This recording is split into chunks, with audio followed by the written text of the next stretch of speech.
So ito ang gamit ko para sa aking JBL mga boss. Ito sa Whopper crossover. So mga boss, mag-connection na po ako dito mga boss. So pakisubaybay sa aking mga connection. Simple lang to mga boss. So una, mag-start ako ni left channel, master output. And then mga boss, idadaan ko sa equalizer ang aking JBL para iwas feedback. Then dito, input sa number 1. And then output. So ito mga boss, ang left channel sa aking JBL. Output dito, output sa DXB. Then balik tayo sa master output sa aking console mga boss. So ito lang ang setup ko mga boss, na pinakasimple lang na setup. Then maganda yung tunog. Right channel. Dito sa input tayo sa channel number 2 sa DXB na EQ. Then output. So ito ang right channel sa aking JBL mga boss. So dito natin idadaan sa output ng DXB. And then next, so hindi ko padaanin si JBL ng crossover, so EQ lang, pangbawas na ang feedback. Then next, auxiliary to for subwoofer. Then papunta siya sa ating EQ. So ang EQ ko mga boss ng subwoofer to Sonra lang. Input. Then next, dito tayo sa output sa Sonra.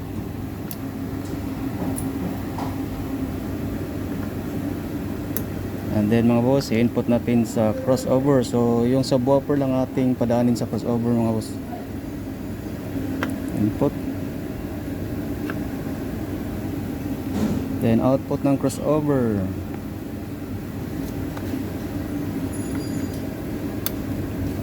Papunta sa ating power amplifier. Power amplifier input dito sa channel A. So isa lang ang channel ang ginagamit namin mga boss. So input. So isang channel lang. So 4 ohms loads para hindi masira yung aming speaker. So yung load sa aming speaker is 1200 watts na live mga boss. So kapag 8 ohms ang ginagamit mo is mas resgo ang ating speaker. So 4 ohms lang ang load natin sa isang channel. And then auxiliary 1, maglagay ako ng output dito, papunta sa dito na speaker mga boss. Magtatayo ako ng speaker dito para sa monitor namin at saka sa stage. So instead magbutang ako ng monitor sa stage mga boss. So dito ko na lang ilalagay. So madidinig naman sa stage yung aking monitor. I-stand ko lang dito mga boss. Kasi pag inilagay ko sa stage, mayroong magsasayaw dito. May mag-perform. Yan, maraming nagsasayaw dito mga boss. So walang stage monitor dito. So yung moving head, tatanggalin namin yan. Ilagay namin sa yan sa turquoise. So ito mga boss, auxiliary 1. Direct lang siya mga boss, hindi ko siya idaan na equalizer. So ito ang galing ng auxiliary 1 mga boss, papunta sa monitor namin, both monitor sa stage at saka audio booth. Ito ang monitor namin mga boss. So madidinig namin mga boss at saka sa stage.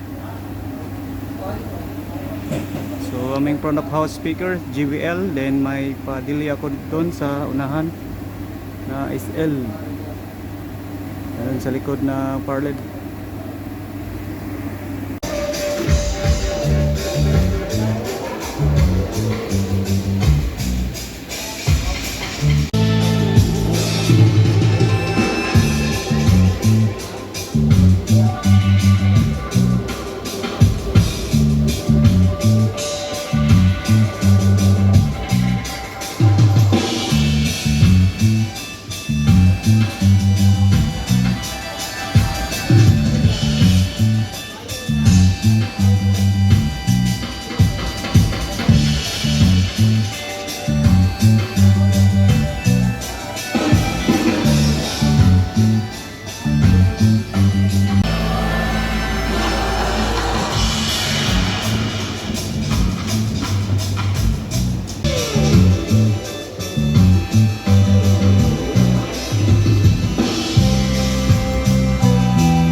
check the hey, sound check hey, check the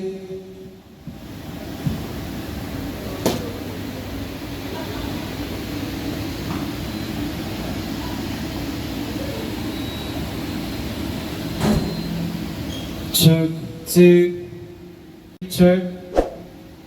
So ito ang aking frequency dito mga boss. So nag-cut ako dito kasi active yung 6.3 8 key. Nag-cut lang ako ng konti ng 315. Konti lang. So ito ang pinaka-active mga boss na frequency. Ito ang mas malakas mag-feedback. Check check hey, check the the. Then dito mga boss, naka-plot pa ako dito sa parametric sa mixer. So kung may konting feedback pa, so dito na ako mag-adjust kapag ready na ang party yung ginagamit ng aking microphone.